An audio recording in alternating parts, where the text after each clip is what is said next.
कैसे एक फिल्म देखकर कर डाली करोड़ों की चोरी। फिल्म देखकर कैसे लूटा गया केरल में एक बैंक।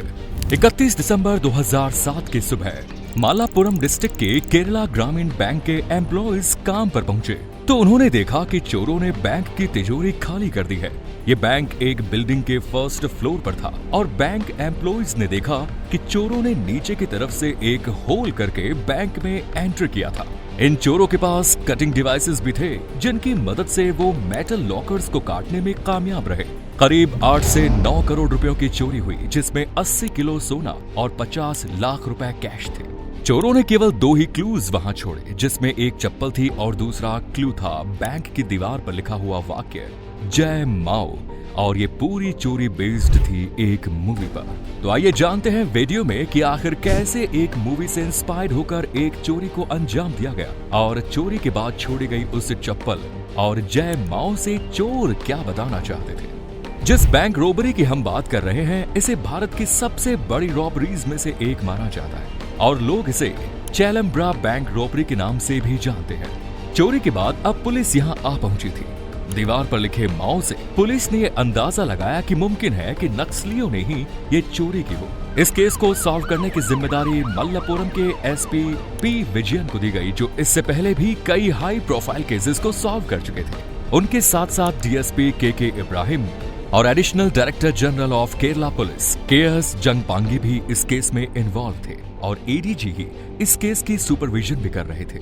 इसके बाद जब पुलिस इन्वेस्टिगेशन शुरू हुआ तो मालूम चला कि बैंक के नीचे एक रेस्टोरेंट था और इस जगह को 50,000 रुपए में कुछ लोगों ने ये कहकर लीज किया था कि वो यहाँ पर अपना एक रेस्टोरेंट खोलने वाले हैं। इसके बाद बिल्डिंग के ऑनर से पुलिस ने एक रफ स्केच लिया। साथ ही इस शुरुआती जांच में ये भी सामने आया कि 29 दिसंबर की रात को 4 लोग जिन्होंने अपना चेहरा ढका हुआ था वो रेस्टोरेंट में आए थे और उनके पास काफी हैवी मशीनरी जैसे कि कटर्स और वेल्डिंग मशीन्स मौजूद थी। किसी को उस समय शक भी नहीं हुआ क्योंकि कहा यह गया था कि इस रेस्टोरेंट को रीलॉन्च करने के लिए रेनोवेट किया जा रहा है और सभी को लगा कि ये वही वर्कर्स है। अब जहां तक बात रही दीवार पर जय माओ लिखने की, तो पुलिस को शुरुआत से ही शक हो गया था कि कोई क्रिमिनल क्यों जानबूझकर ऐसा क्लू इनके लिए छोड़ेगा।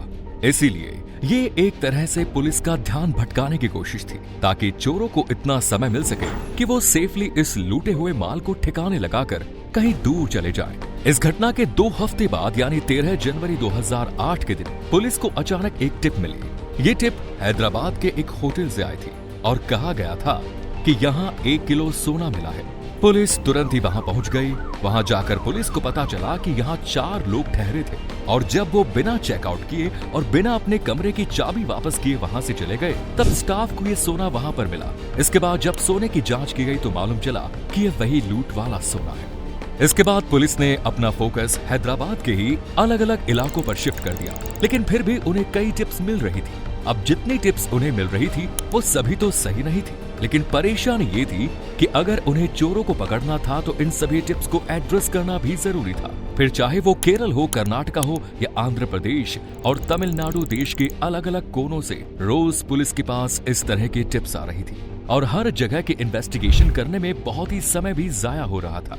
इस सारी कंफ्यूजन को दूर करने के लिए पुलिस ने फिर से अपना फोकस क्राइम सीन की तरफ किया और अलग अलग फील्ड के एक्सपर्ट्स को वहां बुलाकर जांच करवाई गई। Scientific assistants, fingerprints experts, explosive experts और यहाँ तक कि लोकल कॉन्ट्रैक्टर्स की भी मदद ली गई। इसके बाद एक बड़ा सबूत तब हाथ लगा जब पुलिस ने सेल टावर डेटा को खंगालना शुरू किया। पुलिस ने मोबाइल सर्विसेज प्रोवाइडर्स को अप्रोच किया और उनसे उन नंबर्स की लिस्ट मांगी जो कि उस रात उस एरिया में एक्टिव थे। पुलिस के पास 20 लाख अलग अलग फोन नंबर्स की लिस्ट आई और तब आईटी प्रोफेशनल्स की मदद से इस डेटा को एनालाइज किया गया। इसके बाद उन्हें एक ऐसा नंबर मिला जिस पर उन्हें शक हुआ। इस नंबर से 1500 से भी ज्यादा कॉल्स की गई थी जिन्हें एनालाइज करना शुरू किया गया और आखिर में कंक्लूजन यही निकला कि यही वो नंबर्स हैं जो उन चोरों के हैं।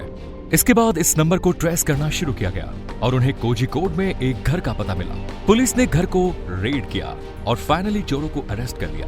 इन चोरों में पहला था जोसेफ, जिसे जेसन या बाबू भी बुलाते थे, जो कि इस ग्रुप का लीडर भी था और इसके अलावा इस ग्रुप के जो बाकी 3 मेंबर्स थे उनमें राजेश और राधा कृष्ण नाम के 2 मर्द शामिल थे और कांकेश्वरी नाम की एक औरत भी शामिल थी जो कि राधा कृष्णन की पत्नी थी। अरेस्ट के साथ ही पुलिस ने 80% सोना और कैश भी तुरंत रिकवर कर लिया। अरेस्ट के बाद चोरों ने पुलिस को बताया कि उन्होंने कैसे इस चोरी को अंजाम दिया। उनके मुताबिक वो लोग 2 महीने से बैंक पर नजर रख रहे थे और तब उन्हें ये रियलाइज हुआ कि बैंक के नीचे जो रेस्टोरेंट था वो खाली है। तब उन्होंने इसे लीज पर लेने का फैसला किया और उसके बाद वो 29 की रात को उसमें अपने टूल्स के साथ अंदर गए। अब क्योंकि 30 दिसंबर का दिन संडे का दिन था, इसलिए वो जानते थे कि बैंक के बंद होने से अगले दिन भी किसी को पता नहीं चल पाएगा कि वहां पर क्या हुआ होगा। वो लोग छत पर एक होल करके बैंक के वॉल्ट वाले रूम में घुसे और वहीं उन्होंने अपने इक्विपमेंट्स की मदद से मेटल लॉकर्स को खोला। इसके बाद उनमें से एक ने जय माओ भी दीवार पर लिख दिया ताकि पुलिस को लगे कि इसके पीछे नक्सलियों का हाथ है, जिससे कि इन्वेस्टिगेशन एक दूसरी ही डायरेक्शन में मूव कर जाए। लेकिन सिर्फ यहीं पर ही ये लोग नहीं रुके। आपको हमने अभी बताया कि किस तरह हैदराबाद के होटल से पुलिस को टिप मिली थी और वहां सोना भी बरामद हुआ था। ये सोना वो गलती से वहां नहीं छोड़ गए थे, बल्कि ये भी उनके प्लान का एक हिस्सा था ताकि पुलिस उन्हें हैदराबाद में खोजना शुरू कर दे।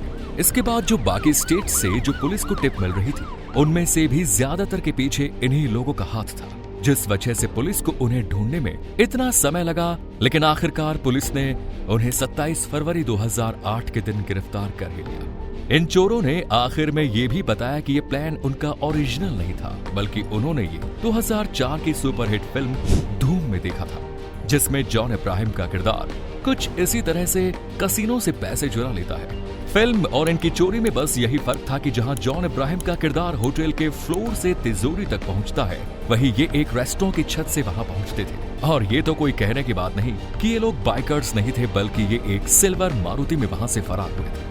लेकिन फिल्म की तरह ही अंत में ये केस भी सॉल्व हो गया और ये लोग पकड़े भी गए। लेकिन इनके बारे में जो भी कहा जाए, इस क्राइम के साथ इन लोगों ने अपना नाम इतिहास के पन्नों में तो जरूर दर्ज करवा लिया है। इस पूरी कहानी के बाद में अनिर्बैन भट्टाचार्य नाम के मशहूर लेखक ने एक किताब की शक्ल में भी लिखा था, जिसका नाम India's money heist the Chelembra bank robbery है। और अनिर्बैन के साथ साथ इस केस को इन्वेस्टिगेट करने वाले पी विजयन भी इस किताब के को ऑथर हैं। पेंगुइन से आई इस किताब को मलयालम इंडस्ट्री के सुपरस्टार मोहनलाल ने लॉन्च किया और अब आने वाले समय में इस किताब पर अब एक फिल्म भी बनने वाली है। अगर कुछ रिपोर्ट्स की माने तो किताब के राइट्स को स्क्रीन एडेप्टेशन के लिए खरीद लिया गया है और किताब को लॉन्च करने वाले मोहनलाल ही इस फिल्म में पी विजयन का रोल भी करने वाले हैं, जबकि जेसन के रोल के लिए फहाद फैजल को चुना गया है। ये भी एक अजीब संयोग है कि जो रॉबरी एक फिल्म को देखकर की गई थी, उसी पर आज एक फिल्म बनने वाली है। पर यह अकेला ऐसा क्राइम नहीं है जो कि किसी मूवी या वेब सीरीज से इंस्पायर्ड होकर किया गया हो, बल्कि कई सारे क्राइम्स के बारे में हाल ही के कुछ वक्त में ये पता चला है कि वो इसी तरह की किसी चीज से इंस्पायर्ड थे। तो अगर आप उन क्राइम्स की कहानियां जानना चाहते हैं तो हमें कमेंट सेक्शन में लिखकर जरूर बताएं। उम्मीद है आज के वीडियो में आपको काफी कुछ नया सीखने को मिला होगा। अगर आपको ये वीडियो पसंद आई तो वीडियो को लाइक करें। अगर आप चैनल पर नए हैं तो चैनल को सब्सक्राइब करें। धन्यवाद।